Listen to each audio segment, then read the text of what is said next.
toutes et à tous et Ramadan Moubarak à vous. Bienvenue dans notre chaîne Confactory dans cet nouvel épisode. Aujourd'hui, on va parler du rôle de leadership dans l'élaboration de la communication interne.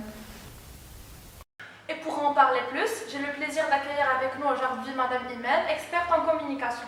Bonjour Imen, merci pour cette invitation, je suis ravie d'être avec vous dans ce podcast. Avant d'entrer dans le vif du sujet, est-ce que vous pouvez nous expliquer un peu qu'est-ce que la communication interne et pourquoi le leadership joue un rôle efficace dans cette communication? Bien sûr, la communication interne, c'est tout ce qui permet aux collaborateurs d'échanger ou de s'aligner les objectifs de l'entreprise. Ça peut passer par des emails, des réunions et même aux cultures de l'entreprise elle-même. En fait, Imen, un bon leader, c'est pas celui qui donne des ordres ou qui donne des directives. Un bon leader, c'est celui qui sait écouter, parler, inspirer et même créer un environnement ou un climat de confiance. En général, un leadership efficace permet une communication fluide et une circulation d'informations fluide aussi, où chacun se sent entendu et impliqué. Ok, donc si je comprends bien, un bon leadership permet de fluidifier la communication et renforcer aussi la cohésion d'équipe, c'est ça? C'est ça, exactement.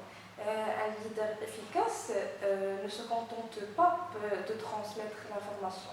Il crée un environnement où la communication est interactive, est claire et motivante. Ok, pour plus de concrétisation, on passe alors à une comparaison entre les deux géants de l'agroalimentaire au Maroc, Centrale Danone et Copac. Ces entreprises dominent le marché, mais est-ce qu'ils adoptent les deux la même approche en matière de communication interne? Que pensez-vous? Alors, commençons par Centrale Danone. On se souvient tous du fameux boycott en 2018, oui, n'est-ce pas? C'est ça qui met en lumière l'importance cruciale de la communication interne. Cette crise a poussé les directeurs à renforcer ou à échanger avec ses collaborateurs pour maintenir la cohésion et l'engagement des équipes face aux défis extérieurs. Aussi, de son côté, il y a Copac, ou soi-disant la marque Jota. Privilège une communication interne proactive, notamment à travers son magazine interne, encourageant l'implication active de ses collaborateurs. Cette approche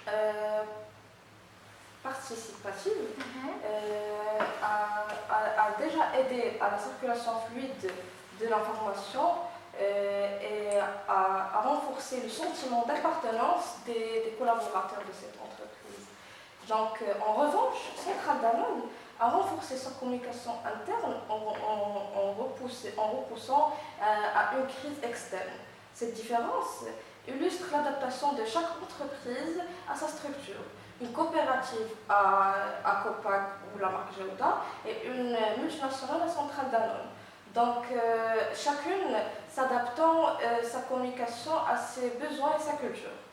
Ok, c'est trop intéressant. Donc on peut dire que Centrale Danone mise davantage sur des outils modernes et des campagnes structurées, alors que Copac adopte une approche plus participative et humaine, c'est ça? Oui, exactement, c'est ça. Ok. Alors, Madame Imen, avant de conclure, quels sont les conseils à donner aux entreprises qui souhaitent améliorer leur communication interne? Alors, il y a 3 conseils. D'abord, favoriser l'écoute active. Un bon leader ne se contente pas de parler.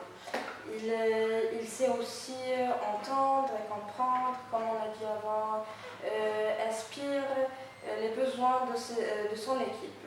Ensuite, encourager la transparence. C'est c'est partager régulièrement les informations, les clés qui permettent de créer un climat de confiance et d'éviter les malentendus qui créent des conflits au sein de l'entreprise, au sein d'entre eux. Et enfin, on a l'implication des collaborateurs. Comme on dit, leur donner la parole et les inclure dans notre décision pour renforcer leur engagement et leur motivation et pour renforcer le sentiment d'appartenance, de leur appartenance dans notre entreprise. Ok, très bien.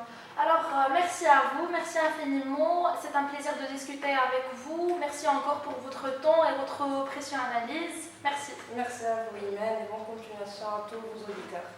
Et voilà, c'est la fin de notre épisode. Si vous avez aimé ce podcast, n'hésitez pas à le partager et nous laisser un commentaire. Et à bientôt, même heure, même endroit.